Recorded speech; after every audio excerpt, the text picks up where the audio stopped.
In a hospital, when every single second counts, a medical team's success is pretty much decided long before an emergency ever happens. Today, we're going to pull back the curtain on the hidden blueprint for that success. A system that's all about preparing doctors and nurses for the most critical moments of their entire careers. So, think about it. How do you train a medical team for some kind of one-in-a-million crisis? You know, a catastrophic event you can't possibly practice on a real live patient.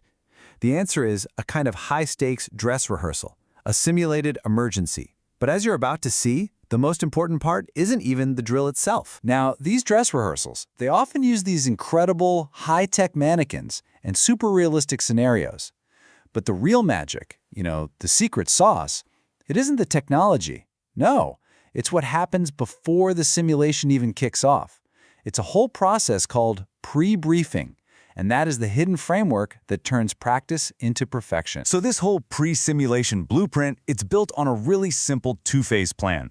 You can think of it as a complete preparation package, and it's designed to make sure every single person gets the absolute most out of the training. Okay, so the two phases are preparation and briefing. Let's break that down.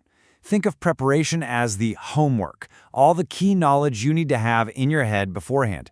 Then, the briefing is like the pre-game huddle, that final orientation right before the action starts. So let's dig into phase one, the homework. It's kind of funny, but the most important work here often happens before the learner even steps foot in the simulation center. This whole preparation phase is about building a solid foundation of knowledge. That way, the precious time in the simulation can be used for sharpening skills, not just learning basic facts from scratch. The official standard defines preparation as this process of giving learners carefully designed materials. And that word designed is so important here. This isn't just, random reading. It's a curated set of information that is specifically chosen to get the learner ready for the exact scenario they're about to face. So, what does this homework actually look like? Well, it can take a ton of different forms. Sure, it could be assigned readings or videos, but it might also be something really practical, like reviewing a mock patient chart, just like you would in a real hospital. Learners might click through some online case studies, practice a very specific technical skill, or even watch recordings of past simulations to see how other teams handled the very same crisis. All right, so once all that homework is done, it is time for phase two, the briefing. This is that in-person meeting right before the simulation begins. This is the final, pre-game huddle. And this is where everything flips. It's a critical shift. See, the preparation phase was all about knowledge, the what. But the briefing, it's all about setting the stage for learning, the how.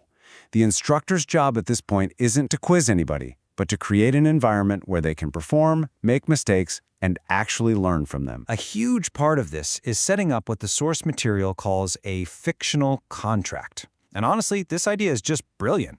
It's basically a shared agreement where the instructor says, look, we all know this mannequin is plastic, but for the next hour, we are all going to treat it like a real patient. And, in return, the learners agree to suspend their disbelief and just commit 100% to the reality of the scenario. This huddle also covers all the ground rules to make sure everything runs smoothly. You go over logistics, like the schedule and where the bathrooms are.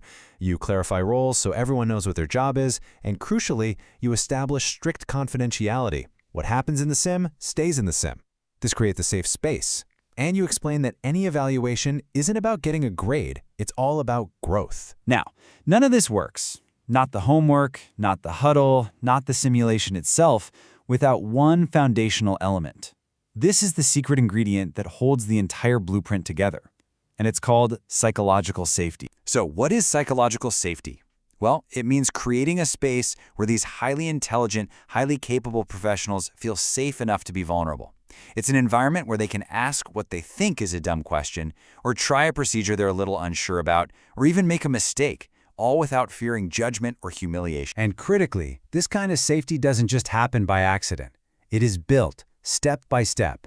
It all starts with what's called the basic assumption, that everyone in the room is intelligent and is genuinely trying their best.